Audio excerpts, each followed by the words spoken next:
حدیث پاک میں ہے، بخاری اور مسلم میں، انس بن مالک رضی اللہ تعالیٰ عنہ روایت کرتے ہیں، فرمایا کنت امشی مع النبی صلی اللہ علیہ وسلم ولی برد نجرانی غلیظ الحاشیہ، ہم آقا علیہ السلام کے ساتھ چلے جا رہے تھے، آپ نے ایک نجرانی چادر اوڑھی ہوئی تھی، نجرانی، اور وہ موٹے کنارے والی تھی، اس کے کنارے سخت کردرے تھے۔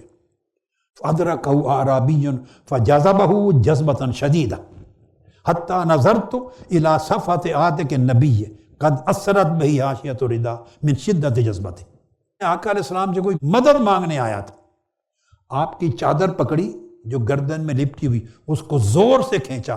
صحابی کہتے ہیں آقا علیہ السلام کی گردن مبارک سرخ ہو گئی اس کے زور سے کھینچنے سے، اور کھینچ کر وہ کہتا کیا ہے، مُرْ من مال اللہ الذی عندک، اے نبی اللہ کا جو مال آپ کے پاس ہے اس میں سے مجھے دو۔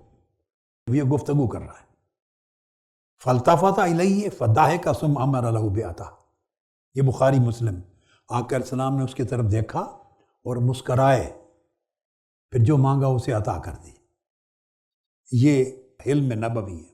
سب سے پہلے نئی ویڈیوز کو حاصل کرنے کے لیے شیخ الاسلام ڈاکٹر محمد طاہر القادری کے آفیشیل یوٹیوب چینل کو سبسکرائب کریں اور بیل آئیکن کلک کریں۔